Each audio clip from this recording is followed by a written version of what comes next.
Is India's foreign policy currently facing what some are calling the Sheikh Hasina dilemma?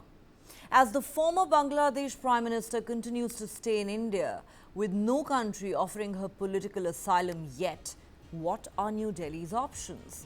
How much longer can India keep Hasina on its territory? Could shielding an old friend, which Hasina undoubtedly is to India, alienate the new government in Dhaka and adversely impact India-Bangladesh ties at a time when there is already a strong anti-India sentiment prevailing in the neighbouring country? What happens if Bangladesh formally seeks its former Prime Minister's extradition from India? What should India do then?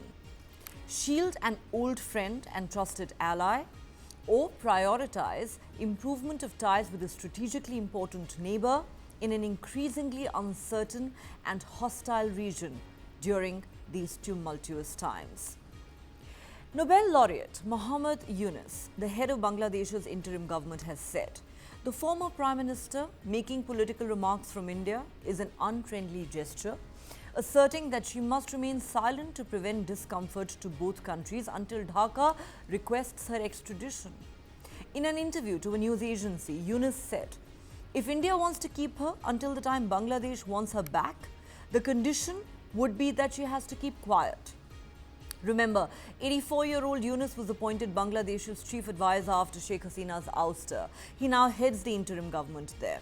In this interview, Yunus stressed that while Bangladesh values strong ties with India, the latter must move beyond the narrative that portrays every other political party except Awami League as Islamist, and that the country will turn into Afghanistan without Sheikh Hasina. He added, no one is comfortable with Hasina's stance there in India because we want her back to try her. She is there in India and at times she is talking, which is problematic. Had she been quiet, we would have forgotten it. People would have also forgotten it, as she would have been in her own world. But sitting in India, she's speaking and giving instructions. No one likes it. Yunus categorically stated, it is not good for us or for India. There is discomfort regarding it. Yunus was apparently referring to Sheikh Hasina's statement on the 13th of August, where she demanded justice, saying those involved in recent terror acts, in killings and vandalism in Bangladesh, must be investigated, identified and punished. Following unprecedented anti-government protests that peaked on the 5th of August, Sheikh Hasina resigned as Prime Minister of Bangladesh and fled to India. Her presence in India for over a month now has fueled speculation in Bangladesh. When asked whether Bangladesh has communicated its stance to India, Yunus said it has been conveyed verbally and quite firmly that Hasina should keep quiet. Yunus said, everyone understands it. We've said quite firmly that she should keep quiet. This is an unfriendly gesture towards us. She's been given shelter in India and she's campaigning from there. It's not that she's gone there in the normal course of events. She has fled following a people's uprising and public anger. Yunus also says the interim government, which he heads, is committed to ensuring justice for the people of Bangladesh against the atrocities committed, and justice requires that Sheikh Hasina be brought back to the country to face trial. He said, yes, she has to be brought back or else the people of Bangladesh will not be at peace. The kind of atrocities she has committed, she has to be tried in front of everyone here.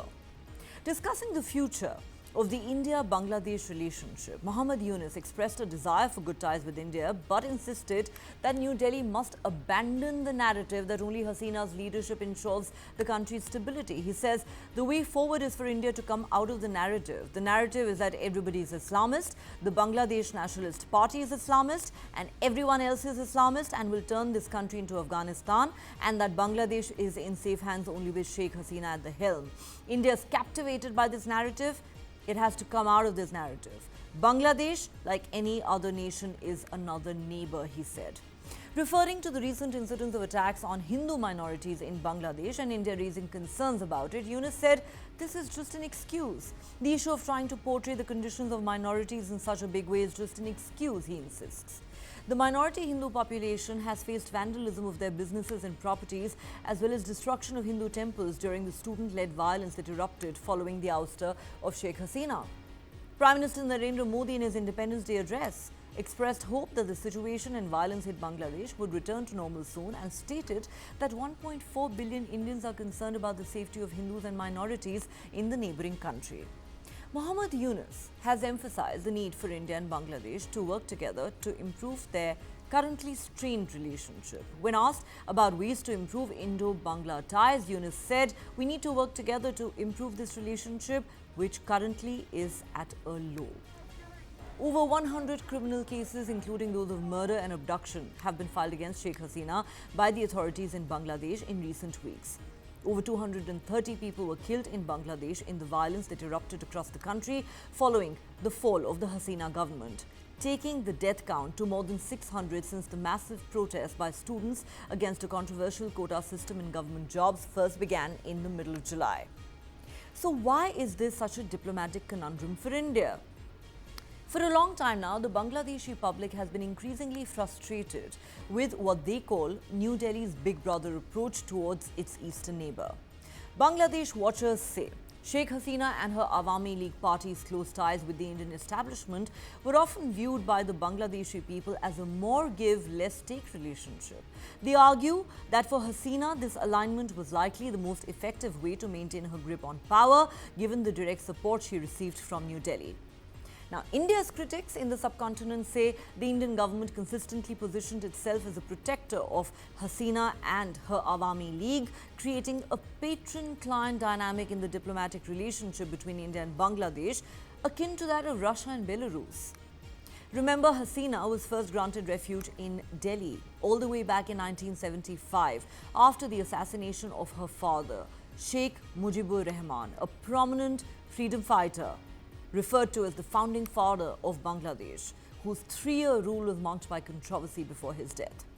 Hasina, along with her husband and children, lived in exile in India for over 6 years before returning to Bangladesh in 1981.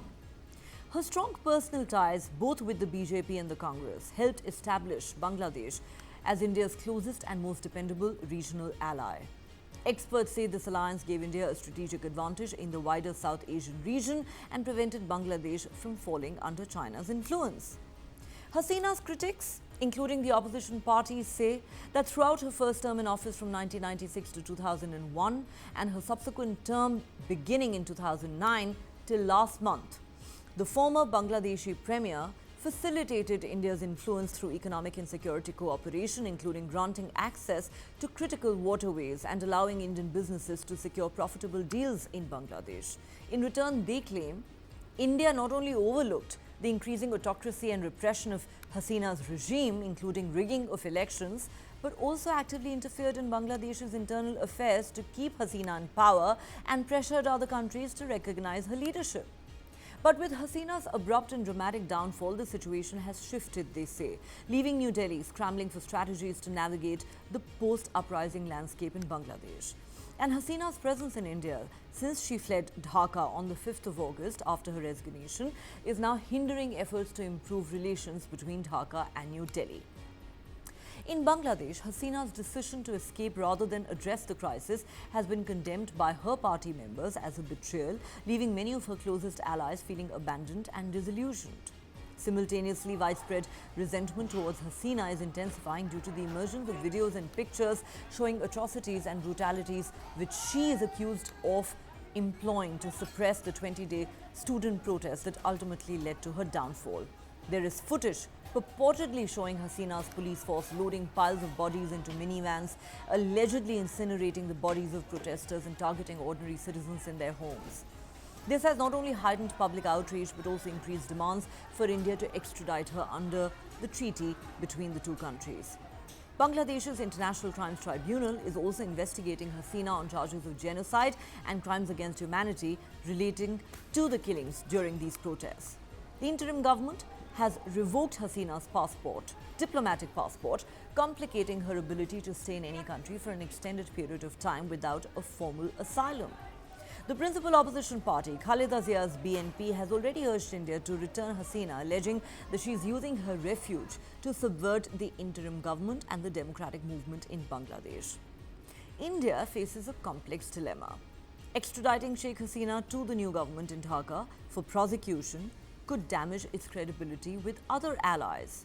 On the other hand, Hasina's ongoing presence in India remains a contentious issue, straining New Delhi's relations with Bangladesh and underscoring the deeper mistrust which is now impacting the bilateral relationship.